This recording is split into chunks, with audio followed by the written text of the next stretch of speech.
तो सजा हम लोगों को कि हम लोग भी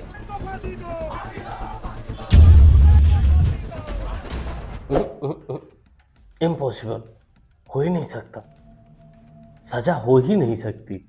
वो भी फांसी की सजा मांग रहे हो, ऐसा हो नहीं सकता इंडिया में। सुफियान ने तुम्हारी लड़की को फोर्थ फ्लोर से फेंक दिया, मर गई, जान चली गई। अब उस पे जज साहब उसको फांसी की सजा दे दे। ये आप क्या कर रहे हो? ऐसे थोड़ी होता है। उधर आफ्ताब ने श्रद्धा को क्या, श्रद्धा की गलती की वजह से, श्रद्धा के मनमानी की वजह से, या उस चंगुल में फंसी जिस चंगुल में वो लोग फंसाना चाहते हैं, वो सुअर प्राणी लोग फंसाना चाहते हैं, तो वो फंसी और उसकी जान भी चली गई।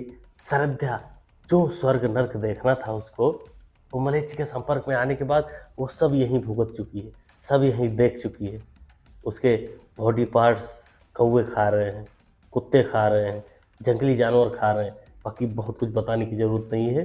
वो अपनी गलतियों की वजह से, अपने मनमानी की वजह से स्वर्ग और नर्क यही सब देख लिया। लेकिन इधर लखनऊ में सूफियान और निधि, तो खैर निधि अपने घर वालों की बात मानी, घर वालों के कहने पर उसने सूफियान का साथ नहीं दिया, सूफियान के साथ नहीं गई।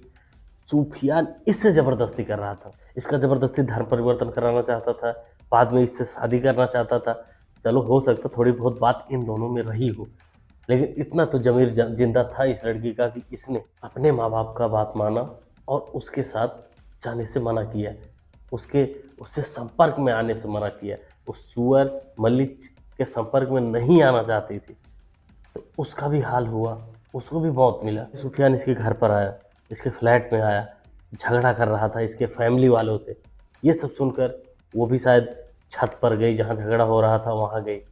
सुफियान मौका देखकर इसको छत से धक्का दे दिया, ये नीचे गिर गई और मौत हो गया। समझ में आ रहा होगा कि इनका टारगेट, इन मलिच्छों का टारगेट, इन सुअर प्राणियों का टारगेट सिर्फ मौत है। इनका टारगेट है कि जो फंस जाए उसके साथ जो करना है करो, बाद में उसको मार दो, और जो ना फंसे उसको ज़बरदस्ती मार दो। बाकी तो ये उत्तर प्रदेश वाला जो केस है, सुफियान वाला, निधि वाला, ये तो अभी पुलिस वाले अंकल खोज ही रहे हैं, खोजते ही रहेंगे।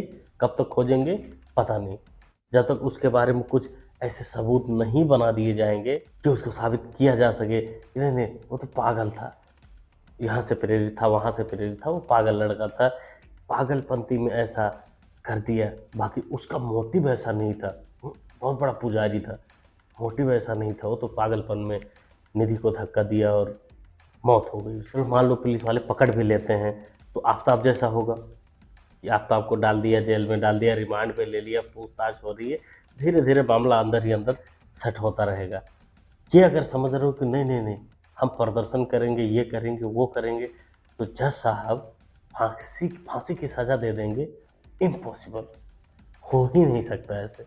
निर्भया का केस आप सबके सामने है, आप सबने देखा ही होगा, 8 से 10 साल लग गए थे उनके दोषियों को सज़ा मिलने में, और सज़ा जब मिल रही थी तब भी हमारे देश में प्रदर्शन हो रहे थे, महिलाएं प्रदर्शन कर रही थी, महिलाएं सड़कों पर थी कि नहीं उसके हत्यारों को फांसी ना दिया जाए, महिलाएं प्रदर्शन कर रही थी। तो आप लोग सोचो कि ऐसे कैसे हो सकता है कि जज साहब उसको फांसी की सज़ा दे दे। अब इतना भी मजबूत कानून व्यवस्था नहीं है कि फांसी की सज़ा होगी, कुछ नहीं होगा, बाद में भी वो भी छूट जाएंगे, दूसरा कांड करेंगे। क्योंकि ऐसे ऐसे आरोपी आते हैं कि जिनका रिकॉर्ड बाद में देखा जाता है, अरे नहीं नहीं नहीं ये तो इस केस में इसके पहले भी जेल जा चुका है। अब देखो उसी में कुछ जागरूक हो जाती हैं, जिनको पता होता है कि नहीं हमारे सिस्टम के हिसाब से इन मलिच्छों को कुछ नहीं होने वाला है, इन सुअरों को, प्रजातियों को कुछ नहीं होने वाला, इनको सज़ा नहीं मिलेगी, तो वो कुछ अपने तरीके से एक्शन लेने लगती हैं। इस प्रीति को ही ले लो, कुछ दिन पहले ही न्यूज़ आई थी, आप सबने सुना होगा, शायद गाजियाबाद की न्यूज़ थी, कि जब इसको पता चला कि इसका बॉयफ्रेंड इसको चीट कर रहा है, इसका भी वही हाल कर देगा जो अन्य लड़कियों का होता है, बोरे में भर देगा मार के। उससे पहले प्रीति ने अपने बॉयफ्रेंड को, जो ऐसा करना चाहता था, अटैची में भर दिया, टुकड़ों में। खैर पुलिस ने पकड़ा उसको, अब जो भी होगा सजा वजा जो भी होगा, अब जैसे इन लोगों का हो रहा है सजा, वैसे उसका होगा। अथ हो जाती है तो जागरूक होना पड़ता है। क्या कहते हैं आप लोग, कमेंट करके बताइए।